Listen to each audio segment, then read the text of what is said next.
মধ্যপ্রাচ্যের আকাশ এখন মার্কিন ও ইসরায়েলি বোমাবর্ষণে ক্ষতবিক্ষত। তেহরান বিশ্ব শান্তির জন্য এক চরম পারমাণবিক হুমকি, এই পুরনো ও বহুল প্রচারিত অজুহাত দিয়েই মূলত ইরানের উপর এক রক্তক্ষয়ী যুদ্ধ চাপিয়ে দিয়েছিল তেল আবিব ও ওয়াশিংটন।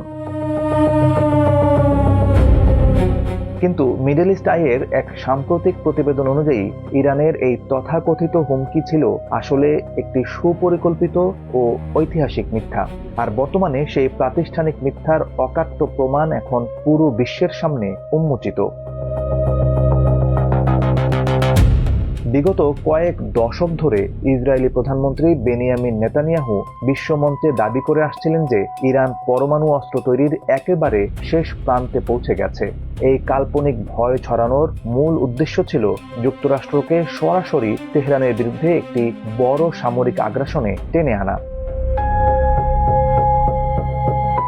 ঠিক যেভাবে 2003 সালে গণবিধ্বংসী অস্ত্রের ভুয়া অজুহাতে ইরাক ধ্বংস করা হয়েছিল, ইরানের ক্ষেত্রেও হোয়াইট হাউস অবিকল সেই একই নোংরা কৌশলের পুনরাবৃত্তি করল। বর্তমান গোয়েন্দা নথি ও মাঠ পর্যায়ের বাস্তব তথ্য প্রমাণ করছে যে তেহরানের পক্ষ থেকে এমন কোনো তাৎক্ষণিক পারমাণবিক হুমকি আদতে ছিলই না। এই সাজানো প্রোপাগান্ডার প্রধান লক্ষ্য ছিল মধ্যপ্রাচ্যে ইসরায়েলের একচ্ছত্র সামরিক আধিপত্য ধরে রাখা, ফিলিস্তিন ও গাজায় নিজেদের যুদ্ধাপরাধ এবং বর্ণবাদী নীতি থেকে বিশ্ববাসীর মনোযোগ সরাতেই মূলত এই ইরান ভীতি তৈরি করা হয়। ডোনাল্ড ট্রাম্প প্রশাসনও এই মিথ্যার উপর ভিত্তি করেই মার্কিন জনমতকে যুদ্ধের পক্ষে উস্কে দিয়েছিল।